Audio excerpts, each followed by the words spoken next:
Thank you very much. I'd like to welcome everyone to my presentation on the Wild Bunch offense for youth football, with a particular focus on the elements of speed, power, and deception. Now, the Wild Bunch is something that I have seen successfully implemented at every level, from 9-year-olds to semi-professional football in the Diamond Football League in the East Coast. It was a team located in Delaware in particular that installed it. But what I'm going to focus on this evening is the youth level and how to take either elite teams or older teams. I wouldn't personally recommend running this offense at any age below sort of 10. And the higher you go above that, the happier I am with it. Just because there are so many tools that will go unused at the younger ages. You might actually be better off using some of the alternative systems available out there, including a couple that I offer, the A formation and the wing T for youth, both of which are very similar philosophically to the Wild Bunch. It's just that the Wild Bunch offers so much more that I'm happier when coaches who've got sort of 10, 11, 12, even older kids want to make the Wild Bunch their primary focus on offense. I think there are many more rewards to be gained at those higher age levels, just because it's such a deep, rich toolbox that the Wild Bunch gives you, as I think we're going to touch on in a few minutes. That if you're just running sort of 8, 9, even some 10-year-old programs that don't have a lot of experienced players, I think you're better off with something that fundamentally simplifies what you do, even though you add deception as an element of everything you do, as I do with both the A formation, which is a pistol-like offense, and the wing T for youth, which is sort of a Wild Bunch light. The passing game is almost non-existent by comparison, and the run game is quite similar to what we do with Wild Bunch, only it's a lot simpler, and also a lot more familiar to those that are familiar with the wing T offense, the classical Delaware wing T. But what we're going to talk about, if you are focused on either youth coaching, or if you're running a club football program, especially outside the United States, and you haven't been playing organized American football for very long, now I think the Wild Bunch is perfect for programs like that, because we're going to treat it conceptually as though it's organized for older youth league.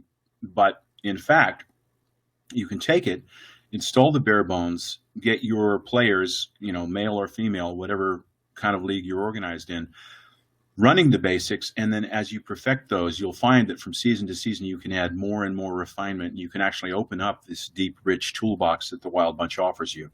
So to my mind, this is the best offense for clubs of players playing American football outside of the continental United States, outside of Canada, outside of even Mexico, where they've just got that bit much more familiarity with American football. If it's a newish sport to you, and if coaches are buying this presentation down the road from clubs overseas, then I definitely recommend the Wild Bunch to you.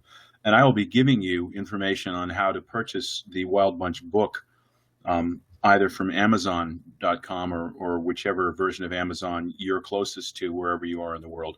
Or you can actually buy autographed copies from eBay, and we'll talk about that right before we finish. But for now, I'd like to start and get into the basic principles of the Wild Bunch offense.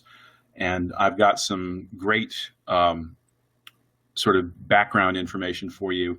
I'm going to go into the theory of actually deploying this offense. I'm going to get into questions of situations. If this is the case, what do you do? If the defense is doing this, how do you respond? We're going to go into that in detail, and we're going to cover basically the whole offense as an if-then exercise, which is, I think, how every offense ought to be organized. But because the Wild Bunch makes extensive use of deception, I think it's better suited to that kind of approach, even than most of the modern approaches to football that people are offering these days. All right, here we go. Going to go to the second slide of the presentation. Since we're only making use of one basic formation with a few adjustments which are available, which allow you to move one or two named receivers around into different spots, you're not going to fool people, generally speaking, through formation. But what you are going to do is you're going to misdirect them by your constant use of motion. You're going to send people across the formation on most plays, and that's not going to give them a single clue as to your intentions, because we'll do that for running plays, we'll do it for passing plays, we'll do it for plays that start like a run and end up being a pass, the so-called play-action pass. We're going to do it for plays that start off looking like passes and end up as runs. No matter what we have in mind, we're going to send someone in motion most of the time. And then if people start teeing off on motion, if they start trying to time up our motion and get an advantage on us that way, then we've got an entire series of plays that we can run with no motion whatsoever. And even there, we're not just stereotyped. We can pass, we can run, there are draw plays, there are screen plays, there's all sorts of things we can do with motion or without. But the key is to misdirect people in everything you do. Don't give them anything that they can identify, that they can sort of peg your offense with. If you make everything look identical, then you don't give them any clues at all. There are no reads when every read is identical. So one basic formation, at the highest level, roughly 23 plays, and you can go a lot lower than that at lower levels. You can run this offense very successfully with only 8 or 9 different plays. It's just that, again, that toolbox keeps unfolding wider and wider for people that can make use of the more advanced and deeper stuff. There is a core running series of plays based around the fly sweep, or which wing tee people tend to call the jet sweep. The fly sweep is the basis of the running game of the Wild Bunch. There are 3 different passing series, depending on whether a receiver on one side of the formation goes in motion, a receiver on the other side of the formation goes in motion, or whether no one goes in motion at all. The 50 series is no motion. The 60 series is motion that creates a run and shoot trips formation. And the 70 series is motion that creates the bunch, 3 receivers who line up within 5 yards of each other when the ball is snapped. And then we have run plays off of all 3 of those motions or lack of motion. And again, until the ball is snapped, a back going in motion for the fly sweep series in either direction, either of 2 different backs that can go in motion on that series, until he passes behind the quarterback, the offense isn't certain whether it's a run or a pass.